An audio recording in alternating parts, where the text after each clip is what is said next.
자, 한 주간의 삶도 나눴으니 이제 말씀을 나눠볼까? 얘들아, 오늘 설교 말씀 어땠어? 좋았어요. 늦게 와서 설교를 못 들었어요. 어제 과제하느라 잠을 좀 늦게 자서. 진짜 좋았어요. 근데 언제 끝나요? 이제 뭐라고 하지? 주님, 제발 도와주세요. 안녕하세요. 이번에 새로 집화장이 된 권성빈 집화장입니다. 반갑습니다. 앞에 영상 잘 보셨나요? 여러분들도 이런 경험 한 번쯤은 있으시죠? 여러분들이라면 어떻게 대처하실 생각인가요? 포기하고 다른 주제를 나누실 건가요? 아님 능수능란하게 말씀을 이어가실 건가요? 이번 시간엔 셀장님들의 가장 큰 고민인 셀 모임 때 셀원들과 말씀 나누기 부분을 다루고자 합니다. 그럼 우리들의 고민을 가장 명쾌하게 답해 주실 분이 계시죠? 오랜만에 다시 한번 불러볼까요? 하나, 둘, 셋. 목사님! 안녕하세요. 셀장 교육 잘 하고 있죠? 그 셀장 교육 보고를 종종 받는데요. 내년이 더욱더 기대가 되어지고 지금 열심히 하고 있는 셀장들 그리고 집화장님들 너무너무 감사합니다. 특별히 새롭게 들어온 셀장들 보면서 더 많은 기대가 되고요. 기존의 셀장들도 마음을 새롭게 하고 내년에 대해서 각오를 다지는 것들 보면서 2021년 우리 공동체가 어떻게 나갈지 정말 많은 기대가 되는 시간들입니다.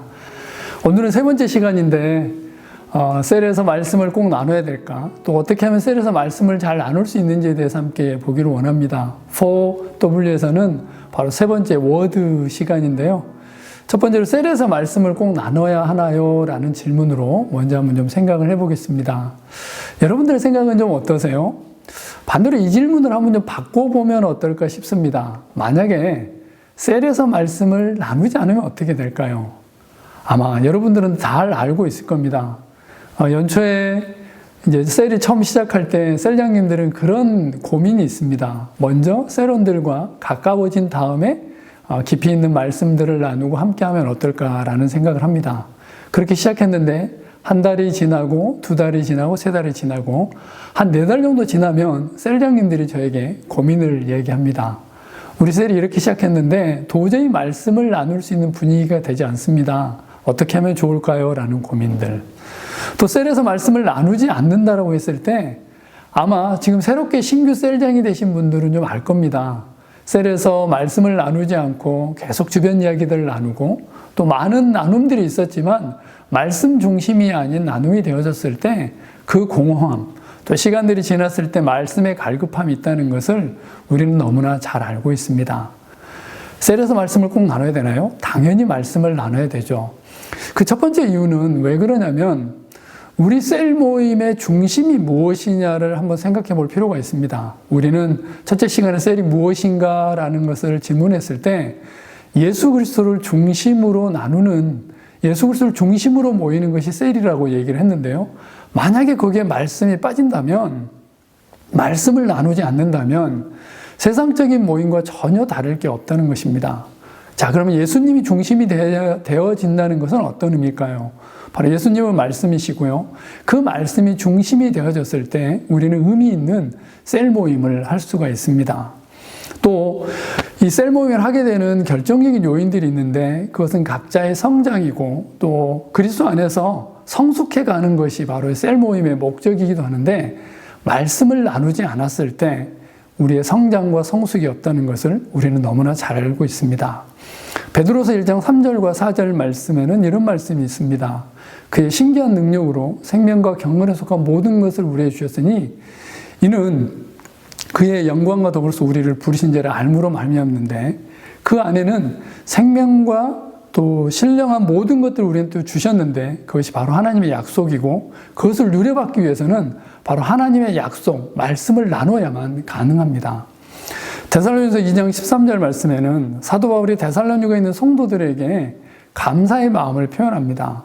너희가 우리에게 들은 바 하나님의 말씀을 받을 때 사람의 말로 아니하고 하나님의 말씀으로 받으니 진실로 그러하다. 이 말씀이 또한 너희 믿는 자 속에서 역사하느니라. 우리는 영적 성장에 대한 갈급함을 가지고 있습니다. 또 성숙에 대한 갈급함을 가지고 있는데 거기에 말씀이 빠진다면 이것은 도저히 불가능하다는 것을 우리는 말씀을 통해서 알 수 있습니다. 셀에서 말씀을 꼭 나눠야 되나요? 맞습니다.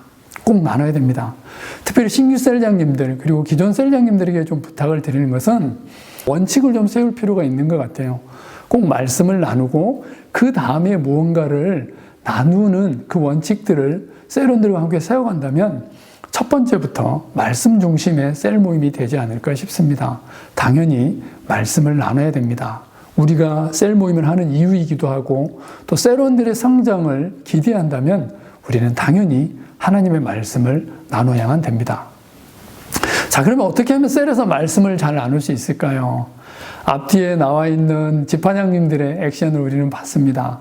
자, 셀 모임을 모였다라고 생각해 보면, 자, 오늘 말씀 어땠어? 라고 했을 때 있어지는 그 싸한 반응들, 그리고 그 순간 얼음이 되는 그 딱딱한 분위기들을 우리는 너무나 잘 알고 있습니다. 그런데 2021년에는 이런 것들을 좀 시도해 봤으면 좋겠습니다. 어떻게 하면 셀에서 말씀을 잘 나눌 수 있을까요? 저는 두 가지를 좀 생각을 했는데, 하나는 준비입니다. 통상적으로 토요일 날 오전에 제가 말씀 요약지와 그리고 말씀 질문을 셀장 단톡방에 올리게 됩니다. 그러면 여러분들은 이것을 모든 셀원들에게 좀 전달하면 좋을 것 같습니다. 그래서 주일날에 써질 말씀이 어떤 말씀이 되어지고 또 그 말씀을 가지고 본문도 한번 읽어보고 또 말씀 요약지도 읽어보고 질문지를 먼저 보면서 말씀에 대한 기대를 가지고 기도로 준비하는 것, 그리고 그 자세에 있어서 아마 여러분들은 어떻게 예배를 드리고 있는지 잘 모르겠습니다. 볼펜은 꼭 준비하고 계시는 거죠. 그리고 늘 기록하시면서 듣고 계시는 거죠. 그래서 그렇게 기본적인 자세가 올바로 되어졌을 때 하나님의 말씀을 또 셀에서 잘 나눌 수 있을 것 같습니다. 또 하나는 우리에게 굉장히 좋은 툴이 하나 생겼습니다. 도구가 하나 생겼는데 그것은 쿱노트입니다. 셀 모임으로 모였을 때 첫 번째 셀장님이 이런 질문을 좀 하셨으면 좋을 것 같습니다. 한 주간 지난주 말씀을 어떻게 사셨습니까? 사실 이 질문은 셀장님들 하기 쉽지 않습니다. 왜냐하면 셀장님들도 지난주에 선포된 말씀을 가지고 한 주간을 살지 않았기 때문에 한 주간 어떻게 셀원들이 그 말씀을 가지고 살았는지 질문하기는 참 쉽지 않죠. 심지어 지난주에 선포된 말씀, 주제, 또 내지는 본문 아니면 제목이라도 기억하고 있는지 우리는 스스로를 돌아볼 필요가 있습니다. 그런데 이제 쿱노트 가지고 한 주간 동안 우리는 하나님의 말씀을 묵상하고 그 말씀을 살아낼 수 있게 되었습니다. 그래서 오늘 선포된 말씀을 나누기 전에 한 주간 어떻게 그 말씀을 붙들고 살았는지, 어떤 은혜가 있었는지 먼저 간략하게 나눌 수 있다면 굉장히 풍성한 말씀 나눔이 될 수 있을 것 같습니다. 말씀, 셀 모임이 있어서 필수 불가결한 요소입니다. 그리고 셀장 여러분들이 이 부분을 양보하지 않았으면 좋겠습니다.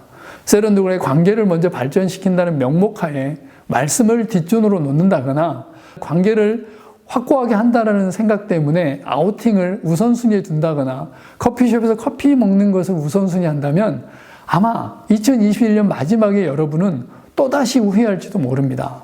그래서 첫 달부터 하나님의 말씀을 나누는 것, 또 그런 원칙들을 함께 명확하게 세워가는 셀 모임이 필요합니다. 그리고 여러분들이 먼저 하나님의 말씀을 살아내야 됩니다. 쿱노트를 기록하고 또 한 주간 동안 선포된 말씀들을 가지고 살아가고 또 셀원들을 주중에 하나님의 말씀을 가지고 살아갈 수 있도록 격려하고 독려하고 그랬을 때 더욱더 풍성하게 하나님의 말씀을 셀에서 나눌 수 있을 것입니다. 성공한 셀, 물론 성공한 셀이 어떤 셀이냐를 우리는 기준이 명확하진 않지만 어찌됐든 간에 1년이 지났을 때 셀장이 성장하고 셀원들이 성장하는 그 기준이 되어지는 것, 또 그 발판이 되어지는 것은 하나님의 말씀을 어떻게 대하고 하나님의 말씀을 어떻게 살았느냐가 이것을 결정할 겁니다. 하나님의 말씀이 중심이 되어지고 예수 그리스도가 중심이 되어지는 2021년 셀이 되기를 기대합니다. 그래서 1년이 지났을 때 모든 셀원이 하나님의 말씀을 더 깊이 있게 이해하고 하나님의 말씀의 은혜 가운데 살아가고 하나님의 말씀을 살아내는 모든 셀장님들 또 셀원들이 되기를 간절히 기대합니다. 그렇게 해주실 거죠? 하나님의 말씀 중심으로 셀을 이끌어 주실 거고 하나님의 말씀을 매 셀 모임마다 나누어지는 우리 셀장님들이 되기를 간절히 부탁을 드립니다. 잘해 주실 거죠? 화이팅! 목사님의 아주 명쾌한 답을 통해 여러분은 무엇을 느끼셨나요? 셀마다 셀원들의 성향과 적극도가 달라 셀장님들의 고민이 많으실 것 같아요. 이럴 땐 함께 고민 나눌 수 있는 지파가 있다는 거 알고 계시죠? 오늘 영상을 보시고 지파 셀장님들과 함께 설교 은혜 나누시면서 말씀의 중요성도 깨달아 가시고 함께 스킬도 공유하시는 시간 되시길 바랍니다. 이상 김혜림 지파장이었습니다. 안녕!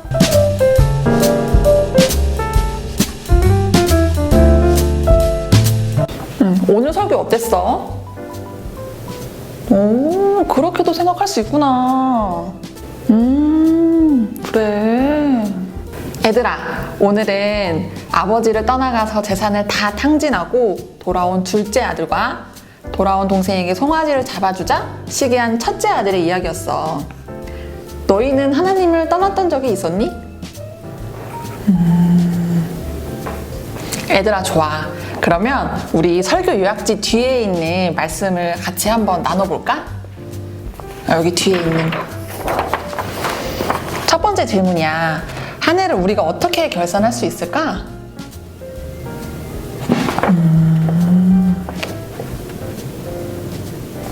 얘들아, 오늘 말씀 잘 들었어? 언니 근데 우리 오늘 날도 좋은데 우리 나가요. 그래. 그럼 나가자. 자, 나가자.